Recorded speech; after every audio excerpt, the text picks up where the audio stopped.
Dalam membangun sebuah rumah, tak lepas suatu konstruksi yang namanya kolom. Dalam mendesain kolom untuk sebuah rumah tinggal 2 lantai, ada beberapa hal yang harus kita jadikan pertimbangan. Yang pertama adalah segi kekuatan dari kolom tersebut. Dan yang kedua adalah segi estetika daripada rumah tersebut. Bagaimana jika dua kombinasi pertimbangan tersebut kita jadikan satu? Dari segi kekuatan oke, masih kuat. Dari segi estetika juga masih bagus. Bagaimana bentuk dan dimensi kolom dari kombinasi kedua pertimbangan tersebut, dan berapa jumlah tulangan yang dipakai? Ikuti terus video ini. Suatu misal, kita mendesain sebuah kolom rumah tinggal dengan ukuran yang lebih besar daripada tebal dinding. Tebal dinding biasanya 15 cm, kita buat ukuran kolom 20 kali 20. Dari segi kekuatan pastinya akan lebih kuat. Namun dari segi estetika ada sedikit kelemahan karena kolom tersebut menonjol lebih besar dari tebal dinding. Kelemahannya nanti ada pada interior, pada mebel-mebel yang akan kita pasang pada rumah tersebut. Karena kolomnya ngeplin atau keluar dari dinding, dia kolomnya lebih tebal dari tebal dinding. Kecuali kita mau desain dimensi kolom seperti penjelasan berikut ini. Sebuah denah rumah 2 lantai, ini rencana lantai 1, dan ini rencana lantai 2, dan ini rencana atapnya. Kita akan mendesain kolomnya seperti apa rencananya. Kolom yang kita gunakan adalah kolom model pipih. Jadi dia tidak timbul dari dinding, dia masuk ke dinding. Agar estetika dari bangunan ini, rumah ini kelihatan bagus. Tidak ada yang menonjol keluar dari dinding untuk kolomnya. Jadi semua masuk pada dinding. Untuk kolom yang kita gunakan, ini ada yang warna biru ini. Dia berbentuk T 15 kali 30. Ada yang L ini bentuk L K2. Dia juga 15-30, dan ada yang ini warna merah K3 15 kali 30. Ini ada warna krem K4 15-25. Ini warna ungu K5 15-20, dan ini hitam kolom praktis. Kenapa ini 15? Mengikuti gambar arsitek. Gambar desain ini kan standarnya untuk dinding 15, jadi kita pakai 15. Tapi nanti aktual di lapangan pengecorannya bukan 15, namun 10 cm mengikuti tebal dinding. Untuk desain kolom yang model pipih kayak gini, masuk dalam dinding, tidak menonjol dari dinding. Untuk bentang yang agak besar kayak gini, kita gunakan yang ini K1 model T sisi sini. Ini juga model T sisi sini. Ini model L K2. Ini juga model L. Ini karena nggak bisa dibikin T atau L, kita bikin model I kayak gini aja. Ya, ini juga kita buat model I. Ini kita buat model T karena bisa dibuat model T. Ini model L. Ini juga model L. ini I, ini juga model I karena nggak bisa dibuat yang model T atau L. Ini juga I, ini L. Untuk strukturnya berarti kolomnya yang lantai 1 ini, ini, ini, ini, ini, ini, ini, ini, ini, ini. Untuk kolom struktur. Ya.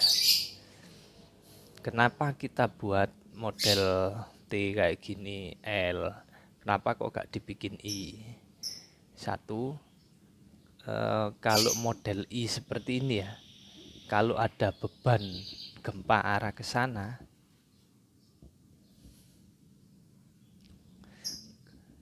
kalau ada beban gempa arah ke sana atau ke sini, dia masih oke, masih kaku. Beban arah ke sana dan arah ke sini dia masih oke, masih kaku. Tapi kalau ada beban gempa arah ke sini dan juga ke sini, dia akan lentur. Makanya kenapa sebisa mungkin kita buat model T atau model L. Kalau model L ada beban gempa arah sini, dia masih oke karena masih ada sisi sini. Sini juga gitu, dia masih oke karena ada sisi sana. Kalau ada beban dari sini dan dari sini, dia masih ada bentang ini, penampang ini, jadi masih oke. Untuk bentuk L ataupun juga bentuk T, ada beban sisi sini dia masih oke, beban sisi sini dia masih oke, ini juga masih oke, ada beban sisi sini masih oke. Jadi kita buat model L atau model T, namun kolom pipi ada di dalam dinding. Ya, ini untuk lantai satunya. Sedangkan untuk lantai 2-nya seperti ini. Karena dia di lantai 2 dibuat pipi semua enggak masalah. Ini pipi K3 1530, ini juga pipi, ini pipi, ini pipi, letter I semua, model I. Ini, ini. Kita buat letter I. Ini kenapa kok di sini? Kok nggak di ujung yang strukturnya ini? Untuk kolom struktur ini kok nggak di ujung? Kenapa kok di sini? Saya ngambil gridnya menyesuaikan ini, yang kolom di bawah ini. Biar kolomnya menerus antara lantai 1 dan lantai 2, biar lebih kuat. Sedangkan yang ujung ini kita pakai K15, yakni 15 kali 20 cm. K5 sih, K5 yakni 15 kali 20 cm. Yang penting strukturnya ini kolom lantai 1 dan lantai 2 nyambung. Ini nyambung sama ini nyambung sama ini nyambung sama ini nyambung sama ini nyambung sama ini nyambung sama ini nyambung ini nyambung ini nyambung ini. Jadi masih relevan, kolom lantai 1 dan lantai 2 masih ketemu. Kalaupun di lantai 2 harus menggunakan model I seperti ini ya. Ini kan I semua, nggak ada yang L dan nggak ada yang T. Sebisa mungkin arah penampangnya jangan dibuat ke atas atau atas ke bawah lajurnya. Ini ya, jangan dibuat atas ke bawah semua. Namun kita acak. Ada yang bisa atas ke bawah, kita pasang atas ke bawah. Ada yang bisa menyamping kanan kiri, kita bikin nyamping kanan kiri kayak gini ya. Nyamping kanan kiri, ini atas bawah, ini atas bawah. Kenapa kita buat gitu? Kalau seumpama kita buat arah ke atas ke bawah semua, ini kolom struktur kita buat ke atas ke bawah semua, ada beban gempa dari sini, dia akan lemah karena pipihnya ke atas dan ke bawah penampangnya, dia akan lemah. Tapi kalau ada beban gempa arah ke sini dan sini, dia masih kuat. Makanya kita desain kolomnya ini supaya bisa menerima beban gempa arah ke sana, ke sini, ataupun ke sini. Itu kita acak. Ada yang penampangnya membujur ke atas ke bawah, ada yang ke kanan ke kiri kayak gini. Kita sesuaikan dengan desain dindingnya. Seumpama bisa ke kanan ke kiri, ya kita bikin kanan ke kiri. Seumpama bisa ke atas ke bawah, ya kita bikin atas ke bawah. Yang penting jangan dibuat seragam penampangnya. Ini kita buat 1530 karena kita tahu sendiri untuk desain atapnya ini masih menggunakan atap beton. Jadi ini ada atap beton. Ini juga ada atap beton kanan kiri. Makanya kita perlu kolom struktur 15 kali 30. Ya. Seperti ini. Kalau kita lihat detail kolom strukturnya, ini detail kolom strukturnya. Ini ada K1, K2, K3, K4, K5, KP atau kolom praktis. Cara bacanya seperti ini. Ini K1, ini ada dimensinya 10 kali 30, 100 kali 300 atau 10 cm kali 30 cm. Tulangan pokok diameter 10, jumlahnya 10. Sengkang atau bagel kita pakai diameter 8. Untuk tumpuan jarak 100, untuk lapangan jarak 150 atau 15 cm. Yang ini 10 cm. Ya, ini dalam hitungan mili. Jadi ini yang bentuk T. Kolom struktur bentuk T yang tadi saya bilang. Ini 30, ketebalannya 10 cm, ini 10 cm, ini juga 10 cm. Ya. Untuk tulangannya ini kan jumlah 10, diameter 10, jumlah 10, 1, 2, 3, 4, 5, 6, 7, 8, 9, 10. Jadi tulangan pokoknya jumlahnya 10. Untuk sengkang atau bagel diameter 8. Ini sengkangnya. Ini sengkangnya. Karena ini 10 cm, kita cor 10 cm setebal dinding, maka sengkang ini ukurannya adalah 8 cm. Ini sengkang ini sengkang 8 cm. Sedangkan sengkang kesininya ini 30 cm, ini biasanya saya buat 25. Ini buat 25. Jadi spellingnya ini 2,5 cm, ini 2,5 cm. Tapi untuk ketebalannya kita bikin 8. Selimut betonnya ini 1 cm dan ini 1 cm. Yang ini juga gitu. Ini 8, sini ke sini untuk sengkangnya adalah 25. Kalau kita detailkan, ini nanti kan ada dinding di sini.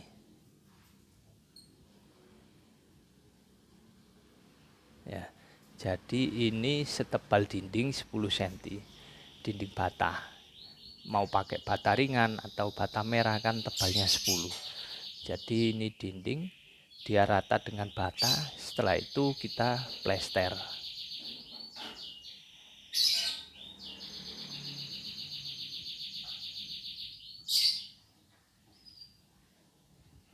Nah, setelah plesteran biasanya jadinya sekitar 14 sampai 15 cm. Akhirnya kolom struktur ini pipih dia di dalam pasangan dinding, tidak muncul, tidak kelihatan. Yang sisi sini juga gitu. Ini ada pasangan bata. Setelah itu ada plesteran sekitar 1 cm sampai 2 cm.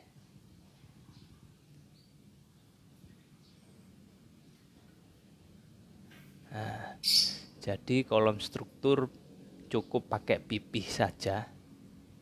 Dia ada di dalam dinding bata, tidak menonjol keluar di dinding bata.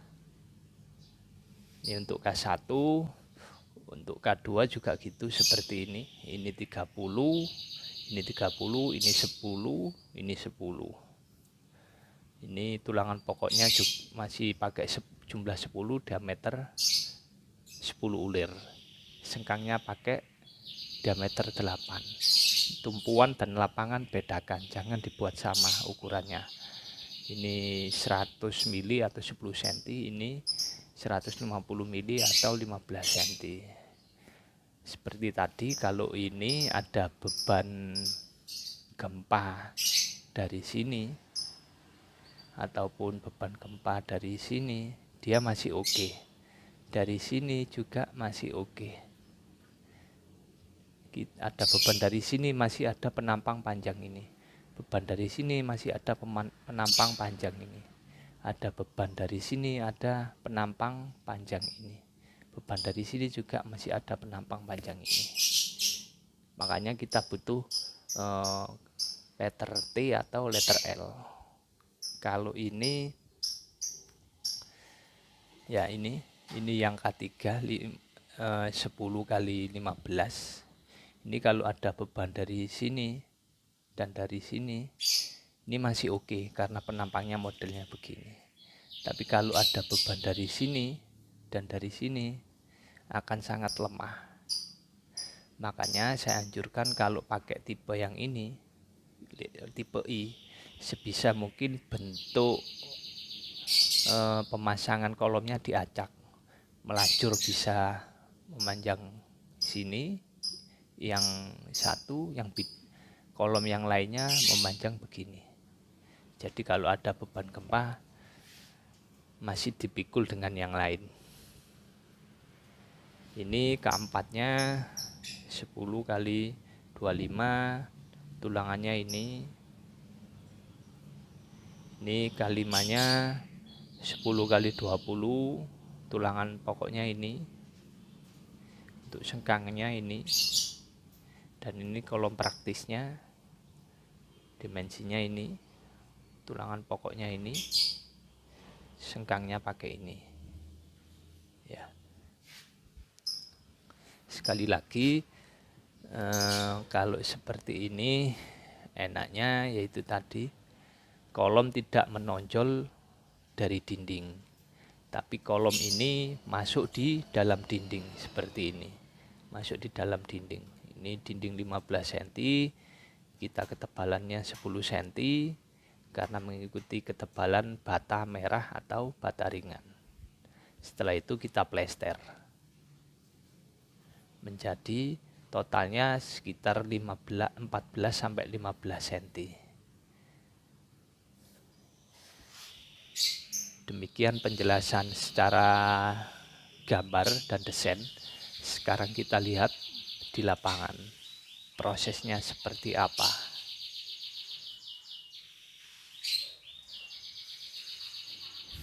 Ini penampang kolom yang berbentuk letter I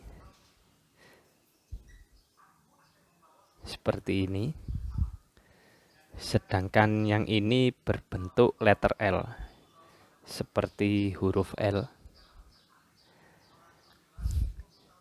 sedangkan yang ini berbentuk letter T seperti huruf T. Jadi kolom-kolom ini pipih semua, rata dengan dinding. Ini sebagian proses pengecoran untuk kolom yang letter I.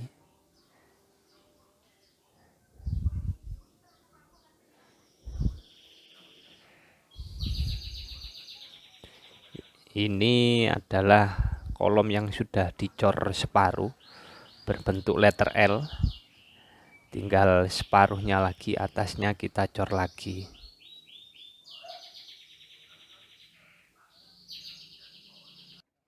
Dan yang itu sedang melakukan proses pengecoran untuk kolom letter T. Demikian penjelasan mengenai struktur kolom rumah tinggal 2 lantai, di mana dari segi kekuatan cukup bagus, oke, dan dari segi estetika juga cukup bagus. Terima kasih telah menyaksikan video ini. Semoga bermanfaat.